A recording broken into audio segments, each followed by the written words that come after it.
Barcelona missing in Barcelona, reads a Facebook message posted by Tony Cadman, asking users to share a picture of his 7-year-old grandson who disappeared after a van plowed into crowds in the Spanish seaside city.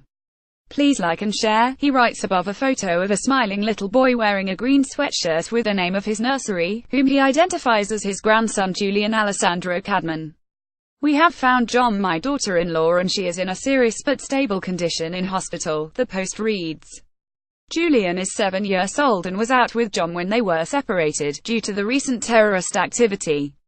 Please share if you have family or friends in Barcelona. The post, shared more than 105,000 times, is just one of several examples of people desperately searching for loved ones or else grieving after twin attacks in the northeastern region of Catalonia that have left Spain in shock. The attacks saw drivers ram their vehicles through throngs of pedestrians, first in Barcelona on the busy Las Ramblas Boulevard and later in the nearby seaside town of Cambrils, killing 14 in total and injuring over 100. The attack in Barcelona took place late Thursday afternoon in broad daylight, with witnesses recounting how a van pushed through the crowd, leaving bodies strewn along the avenue as other people fled for their lives. In one particularly tragic incident, an Italian man died in front of his wife and 2 young children who narrowly escaped harm when the van sped through. The death of Bruno Gularte, 35, was announced by computer company Tom's Hardware, where he had worked in marketing and sales.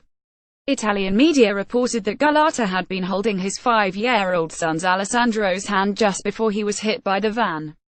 His wife had 1-year-old daughter Aria in a baby carrier and managed to pull her son out of the way too. The family from Legnano, near Milan, were on holiday in Barcelona. In another tragic story, a source from Barcelona City Hall, who refused to be named, said a Belgian family had also been torn apart. The father and 2 children saw their mother and wife die, she said. Catalonia's Civil Protection Agency said the twin vehicle attacks affected people of 34 different nationalities, as areas hugely popular with tourists on Spain's northeastern coast were targeted. Some of the victims' relatives were staying at the Hotel Avenida Palace not far from Las Ramblas, helped along by psychologists, said its director Albert Alvarez. At the cafeteria of the Mar Hospital in Barcelona, the family of one of the injured, a Spaniard, ate sandwiches, their eyes wet from crying, their faces tired. It's a really bad time, one of the women in the group said, refusing to add anything more. AFP